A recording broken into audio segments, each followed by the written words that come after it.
कोणत्याही मसाल्यांचा वापर न करता फक्त भाज्यांच्या फ्लेवरचं ब्रोकली सिमला एक बटाटा ऑमलेट जरा वेगळ्या चवीचं आहे, एकदम हटके। हे एक ऑमलेट तुम्ही ब्रेड, चपाती किंवा वरण भातासोबत खाऊ शकता। भाजीची अजिबात गरज भासत नाही। हे अगदी तुम्ही ब्रेकफास्ट, लंच किंवा डिनरमध्ये सुद्धा खाऊ शकता।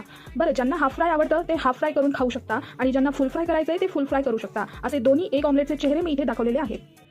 सगळ्यात आधी इथे घेतली आहे ब्रोकली, लाल पिवळी सिमला मिरची, त्यासोबत उकडलेले 2 बटाटे घेतले। चला, चॉपरमध्ये ब्रोकली सिमला आधी बारीक चॉप करून घ्या, मग उकडलेले 2 बटाटे किसणीने किसून घ्या। चला, घ्या कढई, त्यात घाला तेल। तेल तापलं की त्यात घाला बारीक चिरलेली हिरवी मिरची आणि आलं लसूण पेस्ट, मग घाला चिरलेली ब्रोकली। 6 ते 7 मिनिटं व्यवस्थित शिजून घ्या। ब्रोकली शिजून झाली की त्यात किसलेला बटाटा आणि मीठ घालून 2 मिनिटं परतायचं। मग कढई खाली काढून घ्यायची आणि त्याच्यामध्ये ब्रेड क्रम्ब आणि कोथिंबीर घालायची आणि व्यवस्थित मिक्स करून घ्यायचं।